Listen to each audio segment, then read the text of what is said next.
Avant de plonger dans la saison 2 de Solo Leveling, il y a quelques informations à avoir en tête, histoire de tout savoir sur cette nouvelle saison. Salut à tous, j'espère que vous allez bien, je suis Rodo Senpai et aujourd'hui on va voir ensemble tout ce qu'il faut savoir à propos de cette deuxième saison de Solo Leveling avant sa sortie. Comme vous le savez, un film récapitulatif de la saison 1 de Solo Leveling est sorti récemment un peu partout dans le monde, un film qui a ajouté au récapitulatif de la saison 1 les 2 premiers épisodes de la saison 2, ce qui implique que certains sont en avance par rapport à d'autres. Mais bon, les compteurs seront bientôt mis à zéro car la saison 2 débarque le 4 janvier 2025 pour un total de 13 épisodes qui sortiront chaque semaine et qui devraient normalement s'étaler durant environ 3 mois et 2 semaines. Cette seconde saison nous fera découvrir l'arc du portail rouge, les différentes bandes annonces donnent d'ailleurs quelques aperçus plutôt intéressants. Comme on a pu le constater, depuis la fin de la saison 1, Jinwoo est capable de lever une véritable armée d'ombre à partir de défunts et il semble que grâce à cette faculté, le protagoniste s'aventurera avec quelques alliés à l'intérieur d'un mystérieux portail rouge. Cependant, celui-ci se révélera instable, piégeant les chasseurs dans son monde jusqu'à ce que le boss soit vaincu. Le studio A1 Pictures à l'origine du succès de la première saison sera de retour, composé globalement du même staff,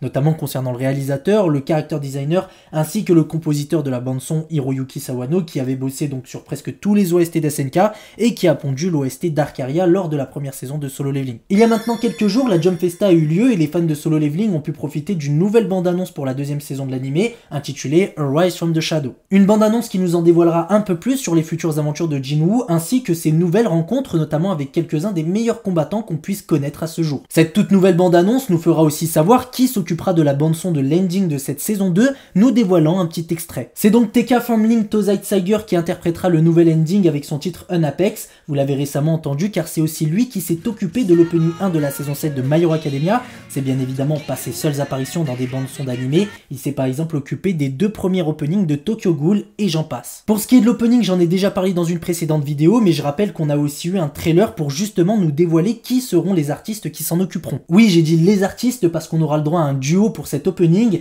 il s'agit de Lisa en feat avec Felix Stray Kids. Lisa qu'on ne présente plus pour toutes les masterclass qu'elle nous a pondues dans Demon Slayer et Sword Art Online, et Felix Stray Kids qu'on connaît tous pour ce qu'il a fait avec l'anime Tower of God. Voilà tout pour ça, et ensuite je pense que la grande majorité de ceux qui regardent Solo Leveling savent que la bande dessinée coréenne de l'auteur Shugong, et qu'adapte donc l'anime, n'est qu'au début de son histoire car en effet, elle compte un total de 270 chapitres répartis en 14 volumes, ce qui laisse entendre qu'après cette deuxième saison, la suite continuera à être produite pendant encore un long moment. Je crois qu'on a fait le tour en ce qui concerne les informations de cette nouvelle saison, faudra donc se contenter de ça malheureusement, mais sachez que je ferai la review de chacun des 13 épisodes de cette seconde saison, et sur ce, je vous dis donc à très bientôt.